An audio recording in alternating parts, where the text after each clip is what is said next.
Hey guys, Nick here. I'm going to go ahead and just state the obvious. This is a marketing tool for my real estate business. I've been a realtor for 20 years right here in Nashville, but who wants to listen to a boring podcast about real estate? Good news, it's not. This is a podcast about people that I've built relationships with since I moved here in 1988. If what I stand for resonates with you and you're looking to buy or sell a home in this area, let's talk. No pressure, just a conversation, kind of like this podcast. This is the 615 Podcast with your host, veteran realtor and entrepreneur, Nick Woodard. Right now. And a lot of businesses. War makes people a little uncertain, my friend. But I mean, it's like, you know, before we started talking about this, I would imagine that a lot of people that are moving to the state, does that kind of put us in a bubble in the real estate? In a way, yes. Yeah. We've got so many people moving here from other states that, you got so many people just flooding out of other states and flooding into Tennessee. I mean, does that help? I mean, that puts us at a bit of an advantage for those real estate agents that are here. Oh yeah, I can imagine agents in, some of the other states, Illinois, New York. I mean, it's got to be terrifying for them right now. Yeah, a lot of selling properties. Not many people buying, a lot of people selling. Yep. Well, there you go. We got Mr. Nick Woodard on here, one of our clients. He's the host of the 615 podcast, as you can tell by our hats. Yeah, rocking the hat, my friend. I do. I rock this hat a lot. I appreciate it. I do. It fits right. And for me, that's a rarity because I have a giant head. Yeah, man. I'm very particular about my hat styles. I know you are. Very. You call it your branded look. My branded look. I mean, I've been wearing Ariat boots for 20 years. I will not venture away. Are those the 20-year-old boots that you're wearing now? No, I mean, I get a new pair every 2 or 3 years. That's but good. That's Ariat good money. Ramblers. That's it. That's good money. Yeah. Well, you guys are listening to the Mostly Middle Tennessee Business Podcast. I am Jim McCarthy, your host. And if you're into real estate and finding about all the things that have been going on, want to get an update, this is the guy to get it from because I was thinking earlier, he puts the real in real estate. Realtor. No. Well, you are. Dad jokes. You are. It's not even a dad joke. You're a real guy because that's how you portray yourself online. The things that you like, you portray all the different the elements of your life that you like. The hunting. I don't know if you're a fisherman. A little bit. Yeah. Are you a lake guy? Or I'm an obsessive fisherman. Are you? Lakes, rivers. I love small rivers mainly. Skinny water, we call it. You do ocean, deep sea? Not much. Sometimes when we go down there, I'll get a charter or something. But I tend to get seasick, man. Ever since I was a kid, and it's something about not. You feel claustrophobic out there, even though you're in the middle of nowhere. It makes no sense to me. Right. So the horizon imbalance kind of throws me off. But when we see land, even if it's, way out there, I'll come right back and I'm fine. Well, did they go that far? I guess for deep sea, you kind of have to go where you can't see land. Yeah, it depends on what's running and what's biting. Yeah. Well, the last time I did it was on my dad's boat, and I was a kid. And maybe I've never really had a problem with being seasick, though, even going on boats now. So, yeah. I mean, but then again, I haven't been on an ocean-going vessel in probably decades. Yeah. Some people can handle it, some can't. For some reason, I can't handle it. I've always been fine with it. But it's, I wish I appreciated it more when I was a kid. Right. I would really like to do it again. My daughter mentioned, she's like, I really like to go. I said, I'll make it happen one of these days. Yeah, I got some guys down in the Florida coast that take you out. On the Redneck Riviera down there? No. Where do you go out of? I've gone out of there, but again, I've only done this a handful of times. But there's a place right out of Destin when I was Redneck down there. Riviera. I thought Redneck Riviera was Panama City. Is that what that is? I thought it was the whole thing. That's what we used to call it. Is Panama City all that bad? I mean, No, it's not. I was actually down there a few weeks ago. We were in Destin, then went over to Panama City and kind of looked at some old stomping ground we used to go to spring break when I was in high school and college. We have some trade bank dollars saved up that it's all based on immediate availability. So like the week before you'd want to go, you'd have to see if there's availability kind of thing. not the most convenient way to go about it, but there's a lot of properties in Panama City that my wife is kind of like, she's kind of iffy about it. Yeah. Because it's Panama City. No, it's turning. Everything down there is turning. You know, it's not trashy like it was when I was in college and we go down there and have 7-8 people in one hotel room and good old days. Yeah, the good old days, man. I never did anything. The Sandpiper Beacon. That's the place, man. Sandpiper Beacon. I drove past it the other day. It just gave me the. If I never have to step foot inside there again, I'll be happy. This is a show that mostly Middle Tennessee business podcast comes from the Christian Brothers Automotive of Spring Hill studio and is powered by Muletown Bikes down there in Columbia on the square. I told you I got an e-bike, right? No, I did. Nice. Got almost 400 miles on it already. Okay. Yeah, I've been pedaling. But pedaling or I've been pedaling, man. What's the point in getting an e-bike? Because it gives you assist. Gotcha. There's a lot of hills around here, and I'm 50. Gotcha. And I it's like you work out every day, right? I do. Do you enjoy it? Not really. Right. You're getting to that age. Sometimes it's like, you want to enjoy your workouts. Yeah.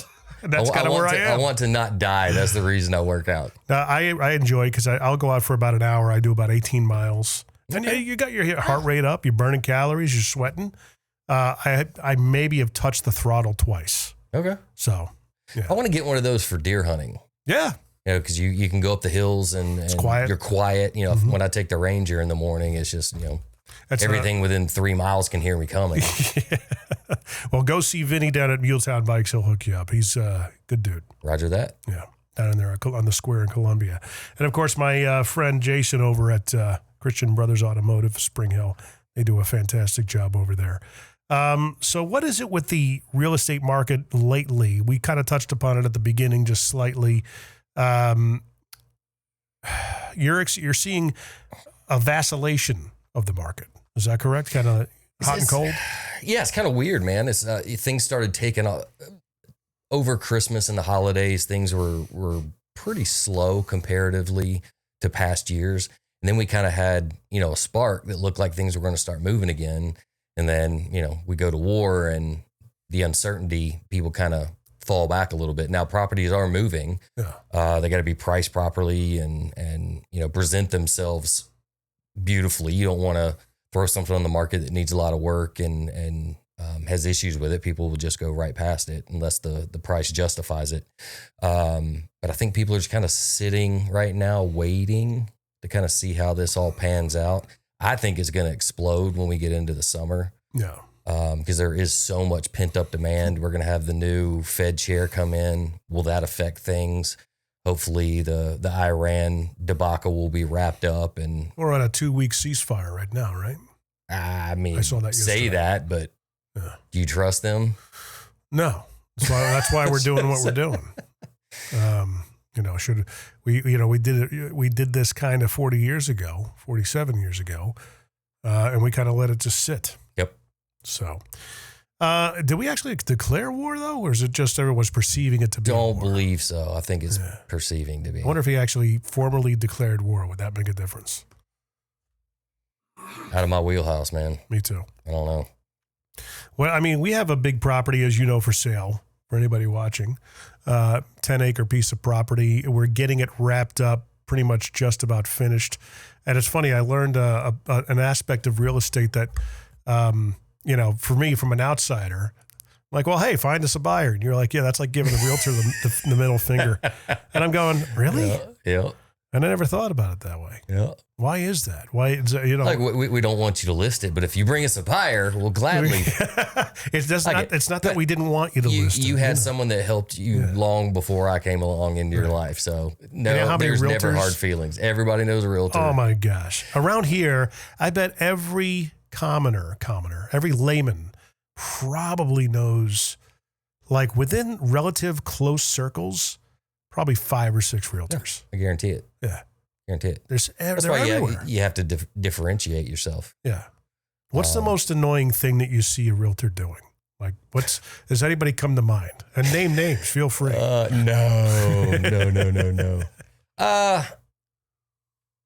The influencer agent out there that doesn't actually sell properties. Now I'm all over social media and YouTube and all that. You do my podcast. Yeah. We put that out there. So there is a little bit of, having to be in that world. But now you're seeing these agents that come out and they're trying to sell you, what do they call it? A plan. This is how I do things. Pay me $400 a month and I'll, give you the strategies I use to sell more selling to other properties. realtors? Yes. Oh, yeah. And Coaches. Yeah. Yeah. Real estate coaching. And it's okay. Can you trust someone to coach when they've been selling real estate for 3 years? Don't you want to call them out? No. Not even innocuous? I may have to do a deal with them, man. I don't want to piss them off on the front end. That's the one thing about real estate is you have to treat other agents well because it is a small town. Yeah. And you are going to see them again. Yeah. So there's been many times where someone did me dirty and then 3 years later they bring a buyer to my listing and it's like, all right, let's play. Mm-hmm. So. And how does that typically go down? How does a real estate do one dirty? Well, there's a lot of ethics involved. Yeah. Or lack of, not disclosing something. But one happened to me the other day. I set up a showing for great clients of mine. They've been clients for years and ready to upgrade their house. Set up a showing and went and saw it and got there. The key wasn't in the lockbox, so called the guy and he tells me where it is. Clients love it. Go back home, run comps, get everything together, call the guy to make an offer. And he's like, oh, I'm sorry. This is already under contract. It's closing tomorrow. I'm like, you didn't want to tell me when I set the showing. You didn't want to tell me when I called you when I was there. You didn't put it in the MLS. You got my folks all excited about this house and didn't let us know it was actually already under contract. That's kind of a jackass move right there. That's the thing is that, the people that make the rest of you look bad, Mm-hmm. A friend of mine works in the car business was telling me a story the other day that one of his comrades on the floor basically had a customer that was in a bind and needed a car and stuff like that, and then had a better opportunity come up and just pretty much dropped her right then and there. High-end dealership too. And it's like, dude, you can't do things like that. You got to stick with them. I mean, I think unfortunately, I don't want to say the world as a whole, but a lot of businessmen and women are kind of going that route now. It's becoming a little bit more cutthroat. And I mean, around here, though, you got to think that there should be enough to go around. Is it people getting greedy? I don't know if it's people getting greedy or if it's just a culture change. Yeah. If it's maybe my generation may see things a little bit differently than someone younger than me. It's also the world's a little bit tougher to navigate now. Yeah. So people are becoming a little bit more cutthroat, but I refuse to let it grab me. In this business to succeed and survive for 22 years now, like I have, you have to carry yourself differently and do things on the up and up. Because like I said, it will come back around at some point. That sounds pretty egregious what that person did. Yeah. Again, I don't know if he was doing it on purpose, if he was just, lazy about it or just forgot. Whatever. He's Was like, he new? yeah, I couldn't tell. Yeah. I'm not going to call him out. It's just, it put me in a bind and, broke their hearts and yada, yada, but we found them something else and is what it is. But in the moment, it pisses you off. Oh, of course. Jim. Yeah. I mean, that was one of the hard things that we, like when I was in the car business, was that, eventually learning, you wanted to set as many expectations as you could with a client, but learning the expectations in the beginning was the tough part. Mm-hmm. What are common expectations you should be saying? And one of them was that, look, just because you looked at it and you got to think about this car doesn't mean somebody else has already thought about it and is coming in to buy it. Yeah. That does happen. Now, the hard thing is I'm looking for a new truck, mm-hmm. but it's very specific. And there's a lot of people that are wanting what I'm wanting. So it is kind of one of those situations where when you find something that that checks the boxes, you do have to jump on it or it'll be gone. What's specific about a truck? Like, what do you want? I'm wanting a 2018 to 2021 Toyota Tundra. Really? Crew Max. Prefer limited or premium because it comes with, leather and all that. And I destroy trucks. Yeah. But those are considered some of the best trucks around. So when they go to 2022 and newer, they've had a lot of issues. But those 18 to 21 Tundras, everybody wants. And if you can find some with lower mileage, they're gone instantly. Really? Mm-hmm. I had no idea. And they're probably going for more now than they were brand new. Wow. We're talking, if you can find something with less than 75,000 miles on it, you're talking between 40 and 50,000. Are you driving a GMC now? Yeah, Sierra. And you wouldn't do it again? No. Really? No. I've had issues with it. GMC is supposed to be like the luxury version of Chevy. I mean, it's a great truck, but again, I hunt and fish and I've got a farm and I beat it up. I put 30,000 miles a year on it in real estate. Yeah. So over time, you beat it up. I've had to put a transmission on it and a couple other things. Oh, wow. But again, Toyota, if you take care of it, it'll be there a long time. They're bulletproof. So absolutely. May just suck it up. Next one I come across that fits the bill, snag it, and hopefully it'll last me, 10, 15 years. Are you at cars.com looking at that kind of stuff? Yeah. Facebook Marketplace. And, the hard thing is finding one without a rebuilt title. Really? Mm-hmm. Well, finding out what was rebuilt. Exactly. Yeah. This is a tough part. And since these are kind of older models, who knows what they've been through. Yeah. But they've maintained value. So you're out there. I see your stuff. You've had a couple of videos go viral. Things you wouldn't expect. Making fun of some, influencers. That's the thing is we're getting to the point now, I think, with the influencer paradigm that's not authentic, where, it's the slow-mo videos. Like, I want to put together a video together with my new team here of me taking myself way too seriously, like slow-mo hype reel, getting out of my 2008 banged up Honda Odyssey, and every video of me is doing this hand motion, the steepling. Like, even when I'm trying to pick up a glass of water, I'm doing that, that kind of thing. Yeah. And I don't know, just going to see where it goes. Hey, man, throw it out there. Yeah. Because you poked fun at one of your videos doing that kind of thing. I was poking fun at an influencer agent that, I'd only been in the business for a couple of years and was doing this, selling the program and all that stuff. And after a couple of years. Yeah. And, I just threw it out there, with this music walking through, and I forget exactly what it was, but, success isn't a straight line. Yeah, it was something, but it ended up getting 2 million views. Because you did. You're like, I got to set up the camera and then I got to run back and all of a sudden walk slow along the camera. I mean, it took 20 seconds to make, and it was basically just throwing it out there for my friends to laugh at. And they got 2 million. I picked up clients from that video. Well, because it resonates with people. Because they see that. It's like, there was one guy, and this is what spurred the concept for me to do a video like that, was I saw a guy, with all these highly polished photos of himself with his new G-Wagon. And the whole caption down below was like, success is not a straight line. It's more like a mountain range. And I'm like, oh my gosh, like, gag me with a spoon, man. This is just, shut up, It's like, and everything's just like, some people eat it up, man. Oh. Some people eat it up. Like, who's buying this crap? And the real estate world is very guilty of that. Oh, yeah. Yeah. Perception's reality. But I love the fact until you actually start doing the deal and they realize that maybe this guy spends too much time on TikTok and not enough time on. Dude, a lot of realtors are miserable people. Mm-hmm. They really are. You're not one of them. I mean, you've been at it for a long time, and you have a long history here in town, which helps you because very much. You know all the nooks and crannies, from here, raised here. Yeah.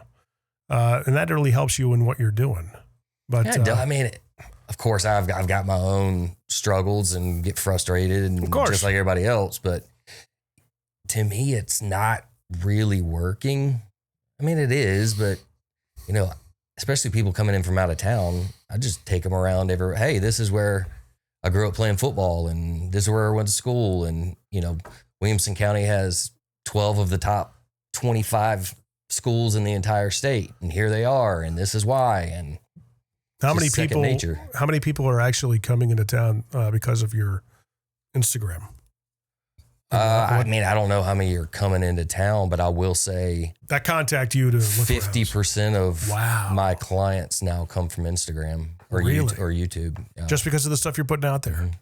And sometimes it could just be a picture of the lake, some haze over it, some early morning fog. I say this is not what I wanted to do. I tried to stay away from the social media content thing. And then we actually had my buddy Mike Cuevas on my podcast not long ago, the real estate marketing dude. And I used to watch his podcast, and he was talking about just being authentically you will pull like-minded people, will gravitate towards you. And that's the key, is authentically you. That's the big difference. You're showing your life. Yeah. Even like, the first day of school when kids have the day off for a snow day, it's always fun. And by the third day, you're ready to pull your hair out. That was another I know YouTube clip that went crazy. But a lot of your clips, I mean, you've got a lot of reviews now. I'm just kind of glancing over it right now. I see who's doing all your your home video tours and stuff like that. That's actually shooting them. Yeah. Buddy of mine named Zach Harrison. Does a good job. Yeah, he does a great job. We'll give him a shout out. Any agents in town, contact him. Is that all he does? No, he shoots weddings and all kinds of stuff. All sorts of stuff. Yeah. But he's, reason I hire him, he's been with me for probably 10, 15 years, but probably one of the most anal retentive people I've ever been around. So I can go in and get my property ready to go for him to shoot, and he'll come in and spend 30 minutes readjusting everything that I just did. So now I just turn him loose. Now you got another video of you shooting a gun on, I presume to be your land. Yep. I got to go down there with you one of these days. Yeah, I need vitamin B, big time. Vitamin beach, vitamin B. I call it vitamin B. Vitamin B. Yeah, it's been a minute. Vitamin A, ammo. Vitamin A is ammo, yeah. Vitamin B could be vitamin some bang. Vitamin L, some lead downrange is what you need. I've never really gotten to shooting. I really need to get more into it. I've done shooting. I've shot before and just never took. Oh, it's the best therapy, man. Yeah. Yeah, I've got steel set up everywhere. I've got a gun range. Just go down there, take people and let them have at it. My favorite is when I have out of town clients that, let's say, I've had a couple from California that haven't really been around guns. They're I don't want to say scared by any means, but they're just not comfortable. And so I like taking people down and educating them, showing them, all the safety protocols and just letting them know, this is a violent thing if used the wrong way, but it's a tool if used properly. Yeah. And just teaching people and let them, seeing them become more confident. Yeah. And more. Well, you're making a memory for them. Yeah. Are they when they're coming out, are they just kind of like putting their toe in the water, or are they committed to move? Now, most people have already committed. I've had 10 or 12 clients that have literally moved here. They came into town for one weekend to look, and they're like, yep, this is it. Yeah. I've had at least 5 or 6 people say, I don't know what it was. We felt a calling on our lives that this is where we're supposed to be. And we've never even been to Franklin or Brentwood. Why don't we do a montage video for you talking about the experience people had with you, especially from California? Is it mostly California? You getting some New Yorkers too? No, I'm, let's see, California, Seattle. Yeah. Had a couple from Arizona. West Coast. To be honest, mainly blue states. Really? Yep. And they're all red people that want to get here. Red people. But I mean, here's the thing is that they say that, and you see a lot of Facebook posts that talk about the Californians that are moving, because we're being inundated. Huh. They seem to be everywhere. They still, it's still a difference in the cultures, even though they might vote the same, think the same, but they have like embedded habits that they it takes a little time for them to wear off, I guess, to assimilate to what we do here. I get it. A slower pace of life. I can't speak for the overall, But I will say the people that find me, that go through me, are a lot like me. Yeah. I guess it's because I put all that out there. You know, I don't deeply talk politics with people until they actually want to bring it up. Right. But I think when you kind of see what I put out there, you know what you're going to get. Yeah. It's kind of one of those, leave me alone, I'll leave you alone. Libertarian. Jesus said, love everybody. And yeah. It seems to be working. Leave me the hell alone. Have you noticed an uptick in the interest, like people reaching out to you since you started doing it? Significant uptick? Well, since I started kind of opening up myself. Yeah. Oh, 1,000%. Really? Absolutely. So you could probably, different. you could legitimately, come up with a course and help people figure out. People get mind blocked. What would I share? I just don't really get it. Yeah. Or share it for free. Well, I'm also kind of one of those people that I can't really explain what I do. Like I tell people all the time, I'll have my hand in 10 to 12 different clients' stuff all day, dealing with this seller, this buyer, this lender, this whatever. And then I'll get to the end of the day and go, I don't even know what the hell I really did. Yeah. I just put out fires and took care of the situation at the moment. So you don't start the day with a plan? I do, but it goes to audible really quick. Maybe a weekly plan. Yeah, hey, I know I got to get A, B, and C done this week. Yeah. So it's whatever fire comes up, I have to go put out and then get back to what the plan was. So walk me through a typical transaction. What kind of fires could you expect? Are they always the same?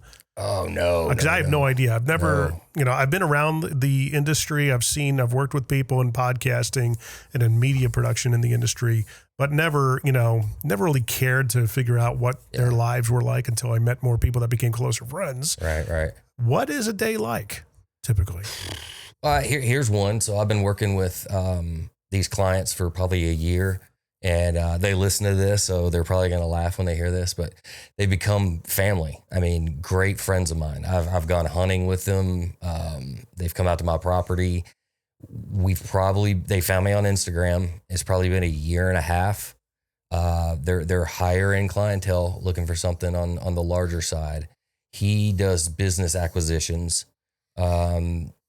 They have a house that they are wanting to go after, but they cannot close on it until this business transaction is completed and the stock sold off and he's paid and can move forward. Yeah. Now, my understanding is a beverage company. And so you're having to go through all this red tape, liquor license and, all the stuff. So we'll get right up to where we think it's about to close. And then, say a government entity will say, hey, well, what about this? Or a lawyer will be like, what about that? So it just keeps getting kicked back and kicked back and kicked back. And, they're in the process of losing their minds because it keeps getting kicked back. And, but it's my job to keep everybody calm and, hey, God's going to put you where he wants you to be. If this house in the one, the next one will be. Just you can handle what you can deal with. But there's some things you can't control. Yeah. So, well, they're kind of at the whim and they're worried about the house being sold from underneath them. What they want to be cash buyers, I presume? No, not necessarily. But they want it all ran through a trust that's connected to that company. Gotcha. Why not just finance it and then just, But again, you deal with appraisal issues, you deal with, last second lender issues, you deal with, inspection issues.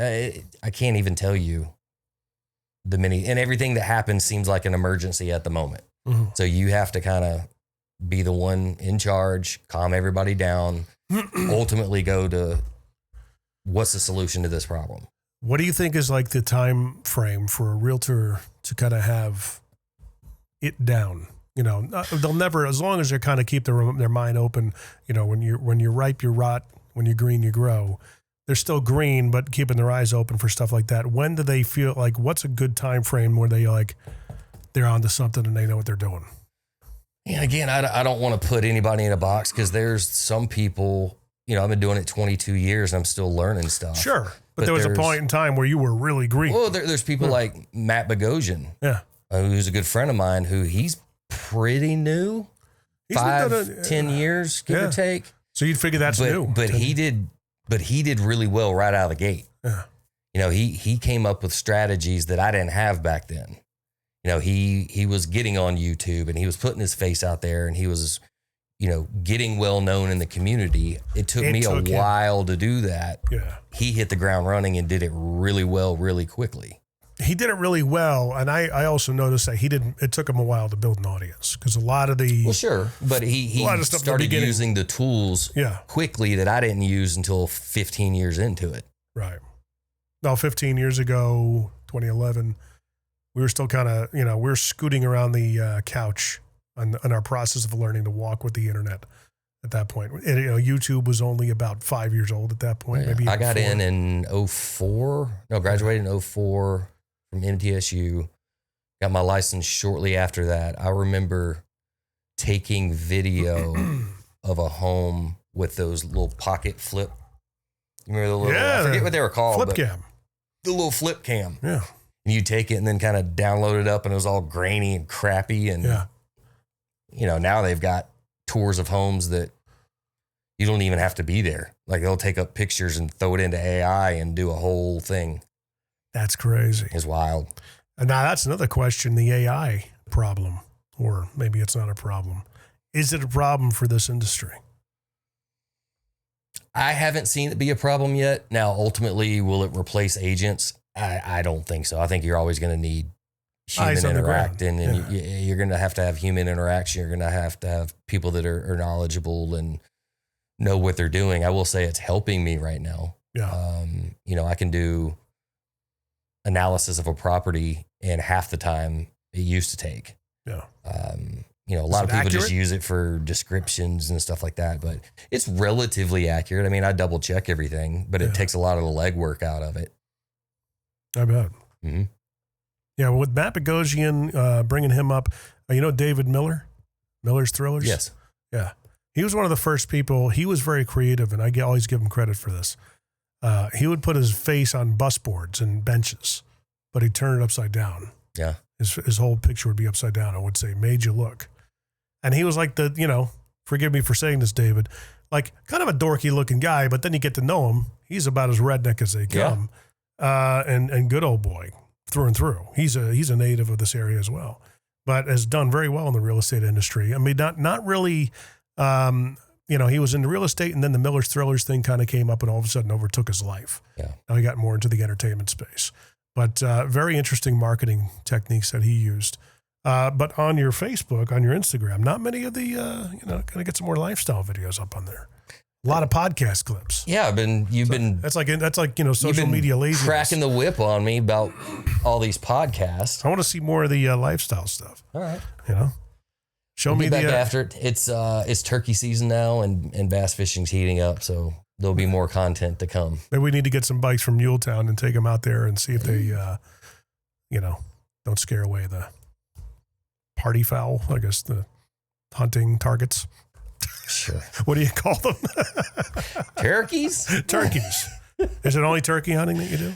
No. Duck? Turkey, deer. Haven't gotten into duck. I like to do a lot of predator hunting. Yeah. Coyotes, bobcats, stuff like that.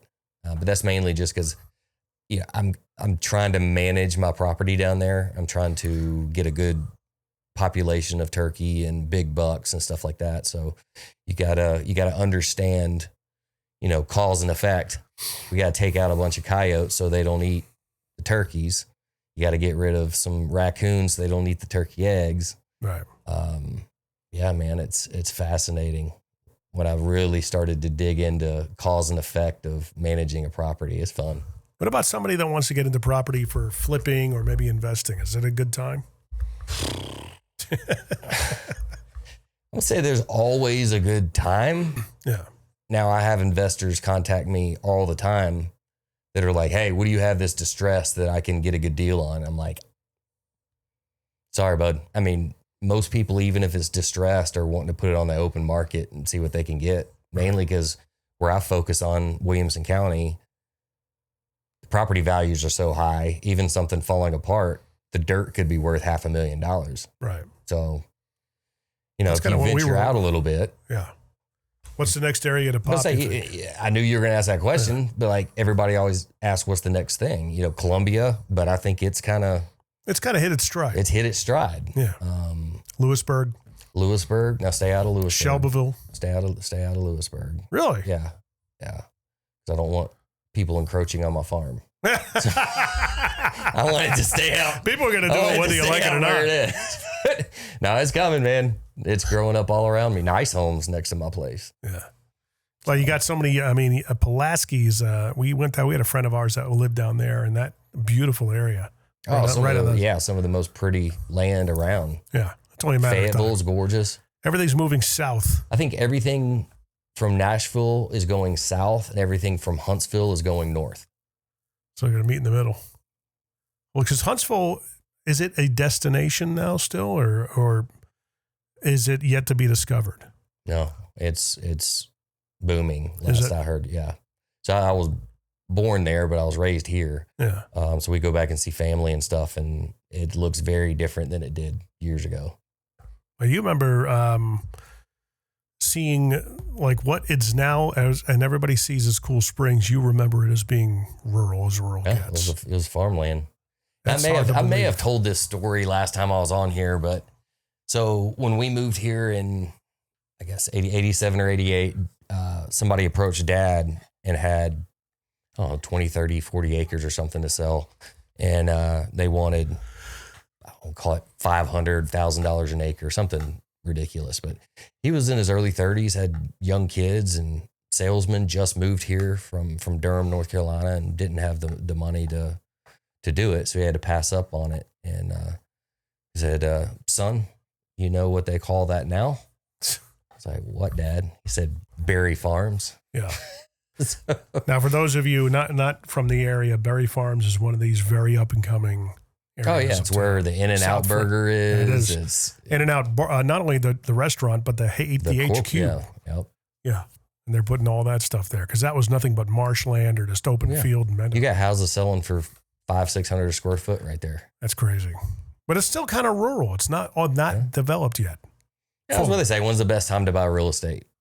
10 years ago. Yeah. That's always the answer. So asking if it's a good time or not, if you can do it, because long term, it's going to be a good buy. Well, we bought the land, 3 years ago, just based on dreaming what it could be. It came with like a mobile home that was on it. Mm-hmm. Probably sat there for a good 20 years or more. And, now we did what we did with it, but we learned a lot. We tried to get it rezoned. Then all of a sudden you go through the process of building an actual commercial building, and that was a little rich for our blood. Yeah. And we decided to back off on the rezoning and just okay, what could we do with it as it stands? But you learned a lot in the process. Oh, totally. Absolutely. But we've increased it quite a bit. I mean, it was less than $500,000 for 10 acres with a creek. Yeah. Right across from the Hustle factory there. Yeah, I think I got mine. I bought it for my 40th birthday. So that would have been 5 years ago. I paid $7,000 an acre for 60 acres. Yeah. And I was kind of upset because a buddy of mine had bought something similar 3 years before that for about $3,500 an acre. Now it's probably north of 10, 15 an acre. So now, of course, that's just, appraisal, what people think based on comps. Oh, yeah. The reality is what somebody would sell it for, what somebody would buy it for. Yeah, and I've got people contact me all the time. What would you take? I'm like, they're going to cremate me and spread me out over here. This is not for sale. This is all I've ever wanted. And everything's for sale. Nope. $20 million. Yeah, you see what I'm saying? Yeah, come on. If I could duplicate it. Oh, you could find that's something where like my son shot his first deer. It's, we fish there. Yeah. My kids, let's camp out down there. Let's go buy a campground on the coast and make some more memories like that. Okay. You bring me a $20 million buyer. If you bring me a buyer, I'll pay you, buddy. I'll pay you money. I tell you what. What is it you want to do in 5 years, 10 years? Like, what's your dream, when you get to be my age? Is it to be making podcasts for people? I've always said I want to make enough money that I don't have to worry about making enough money. Right. That's it. I don't require nice stuff. That's the thing is like, what is that number for people? I don't know, man. I don't know. My business partner and I kind of talk about that. He says, if you have $3 million, you got enough to make a couple $100,000 a year. I've always thought 3 is probably the number. Yeah. But when we sit down with our financial planner and he tells us, yeah, you need $3 million to live the lifestyle you want to live. I was like, you might have said $100 million because neither one of them's going to happen. You don't think it'll happen?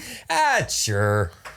But I got 3 kids. One's about to go to college. One's in competition cheer. So hell, it is what she loves it. She's great at it. So we support it. But now, you're so like your oldest is your son, and you've mentioned in the past that you're so trepidatious about him going to college because it means he's going to go away. Where does he want to go?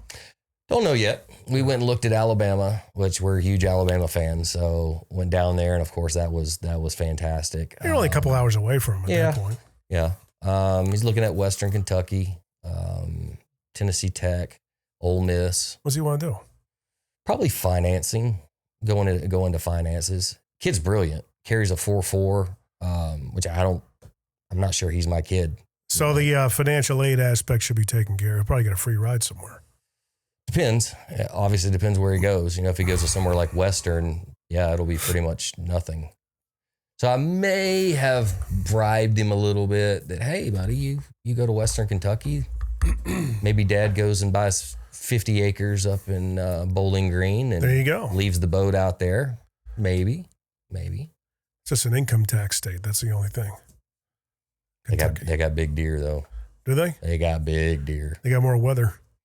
They got more of the seasons. It's a different animal up in Kentucky. It really is. Mm-hmm. Growing up in Connecticut, you forget how small that state is. But when you're growing up, you don't think that way. You think it's actually pretty large. It took us from Danbury to Norwalk being on the coast. It was probably about a 45-minute drive. But come to think of it, it was probably because of all the density and traffic. Because we're right outside the city. And then you go out and you move. Our first big move was to Nevada, a giant state. And, it'll take you half a day to get up to the northern part of the state. It'll probably get even 3/4 of the way there. But here in Tennessee, it's kind of amazing how the size becomes relative after a while. Well, I read this, and I could be wrong, could be making an ass of myself, but I read this somewhere from, was it Johnson City, Bristol area, kind of up in the north corner to Memphis is farther than from Nashville to the Canadian border. Really? I read that somewhere. I don't know how accurate it is, but it's close. I knew Connecticut was small when somebody overlaid it. They took like some sort of an impression of the state of Connecticut and put it over the city of Houston. And Houston was larger than Connecticut. And I was like, damn, that's a big city, man. Yep. That's crazy. So with your kid he wants to go to college. Oh, yeah. What year is he in now? Junior year. So he'll be a senior next year. ACTs, all that stuff done, or is he still doing that? Yeah. He's still trying to beat his score. He did well. What do you get? If we can get to that, and I try not to put too much pressure on him. If he can get to a 30, that is a financial game changer. Yeah. And Class he's 101. hovering it. Have you heard of Class 101? Yeah, you actually told me about it. Yeah. Look into it, dude. Okay. It's like putting the piston sauce in the engine. Okay. It really is. They'll find all the right scholarships for him, help him out with choosing the college. I mean, it was definite ROI for what we did. Okay. And my daughter was, they do actually do a lot of the ACT prep. Not that this is a commercial for Class 101, but, I swear by them. Everybody that's ever done results. What's that? You saw results. Oh, totally. A lot of people I know have. It's mind blowing. How this it's a small franchise that started up, I don't know, 12 years ago. Right. And they've gotten into a space. I mean, talk about a want versus need. I'm always looking for the commodity in business. Like, with everything we do here, it's more of a want rather than a need. Other than the commercial lighting that we do, garage doors can be somewhat of a need, but everything else we do is a want. Right. But in that, it's almost like being in the pet business. The education prep business is massive. And again, I don't want to go off on a tangent, but it's like, what do these scores really mean? What do these test scores really? How does that truly What does a college degree really mean? Nothing. Yep. It means nothing. Well, that's the one thing. And again, Caden's my first to prepare to go off to college. And I keep telling him over and over and over, my wife's in the music industry. I'm in real estate. Both of us were raised here. The biggest privilege he has is that me and his mother are well connected. Yeah. And he's a good kid. He can articulate well. He's can interact with adults very well. So I keep saying, don't go too far, because your best bet of getting a good job is going to be in Nashville. And it's Does he have because we're connected. entrepreneurial urgings? Oh yeah. Leanings? Yeah. He's got little side businesses, and he cleans garbage cans. He'll go to actually reach out to my clients. Again, me hooking him up. It's like, hey, here's a list of all my clients. Call them and say $25. I'll come pressure wash your trash cans out. Oh, really? Bam, bam, bam, bam. Is he still doing that? He's doing that. He just got a job working at Troubadour. He hasn't started yet, but he's going to be working down there, which again, great place to make relationships. Oh yeah. You could make a life there. Yeah. Just work your way up. Say, just bring Aldine his beer every time he wants, and who knows? Again, we're connected with Aldine from all the boys that me and you know. I know. So you get there, you go right to the source. Yeah. That's where they all hang out. And it's funny because my kid is at In-N-Out in Franklin. Okay. And he's finally getting a taste of what it's like to work for a company with a decent culture, healthy culture. They really do put culture at the forefront of what they do. They spent probably 2 months in a hotel conference room training before the restaurant opened. And then they'd send them out to the other restaurants to get some real world interaction and stuff like that. And it's... well, there's a reason they're so successful. Oh my gosh. Just like Chick-fil-A. It's freaking ran like a well-oiled machine. It's all culture based, man. Yep. But,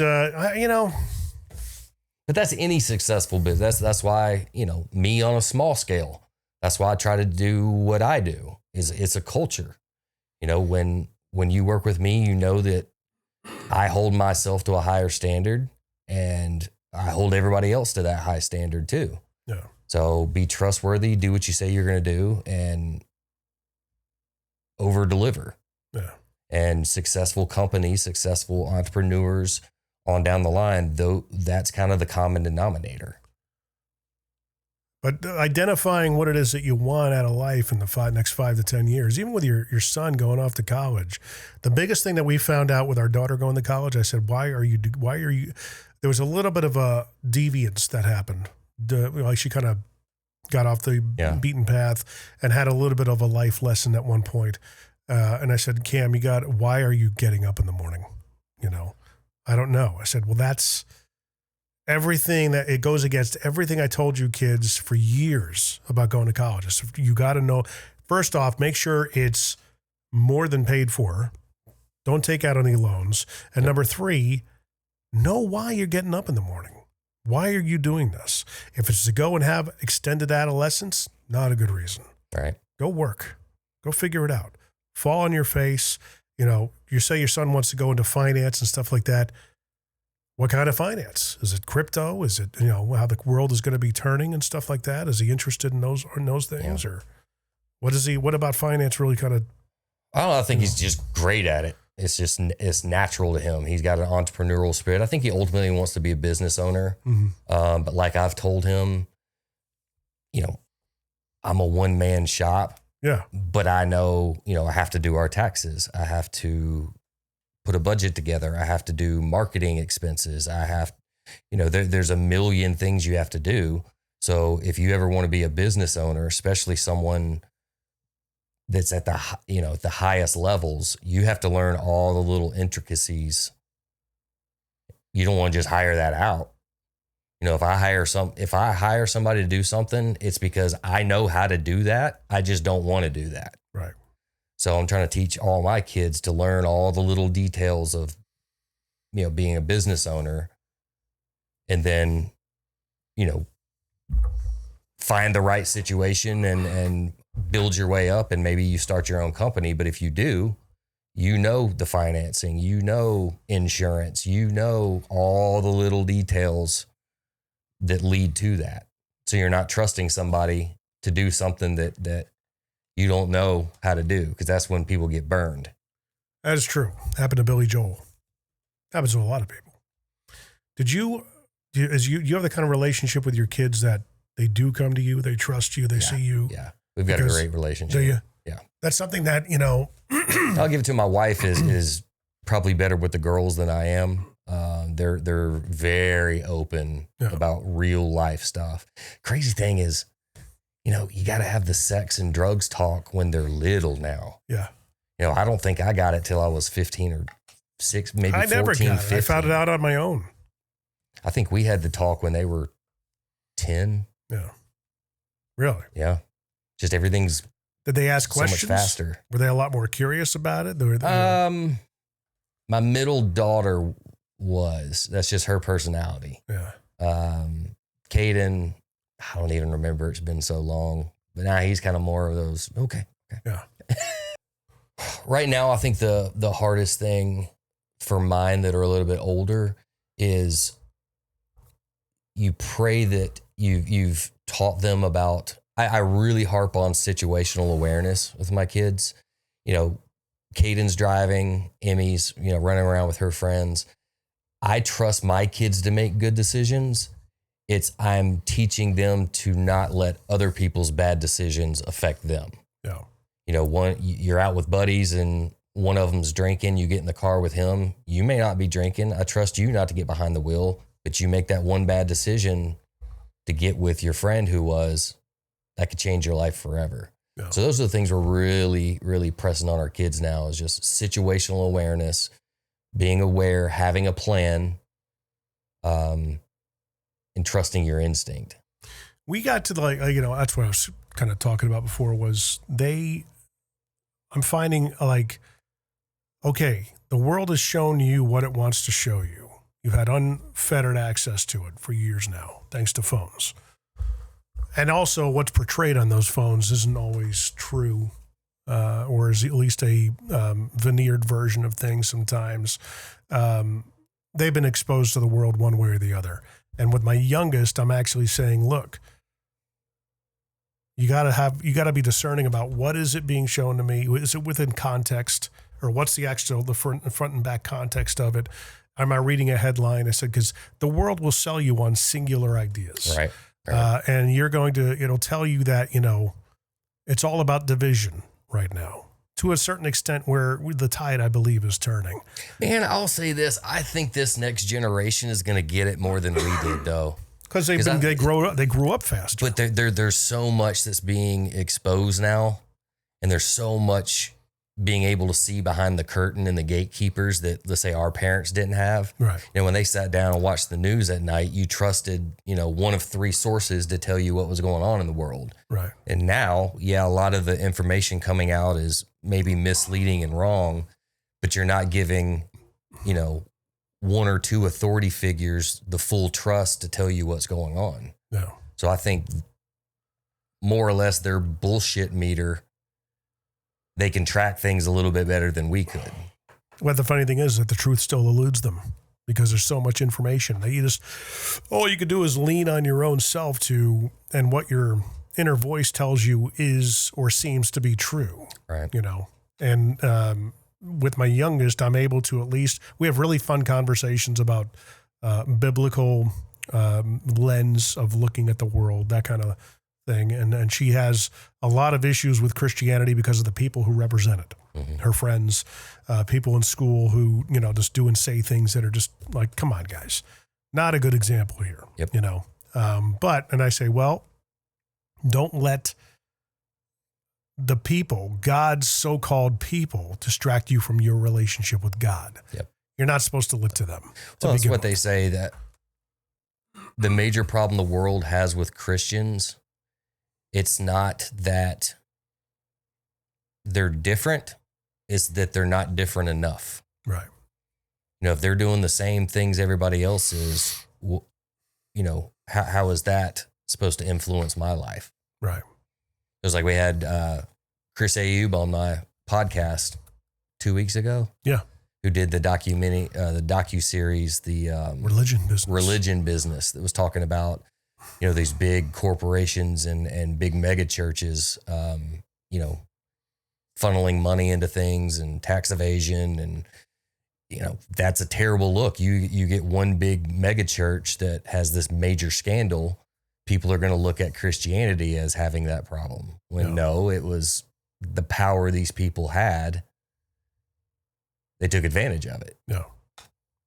Well, because they can become businesses without accountability sometimes. And your churches are messy. And when they're run by people, they're going to be messy.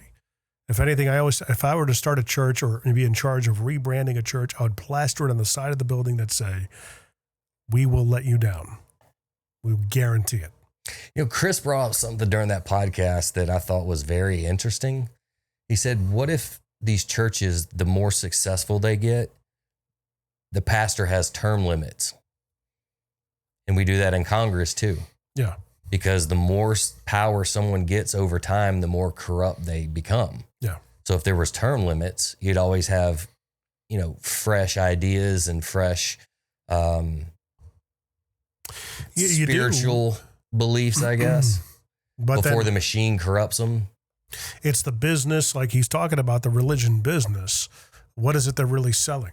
One of the guys who was here at the Bridge Church in Spring Hill, his name was Josh Howerton. He moved to a church in Texas called Lake Point, and he has since become a very large, influential figure online and thereabouts. Commands a huge, I think he had like 56,000 people for his Easter services. Yeah. I would say in one location. Maybe I could be wrong. But he is a big personality on X and on Instagram and everything, gets a ton of responses. But he's got what I call the trifecta. He's got the look, he's got the charisma, he's got the charm. All he needs, he's got a podcast now. All he needs to do is author a book.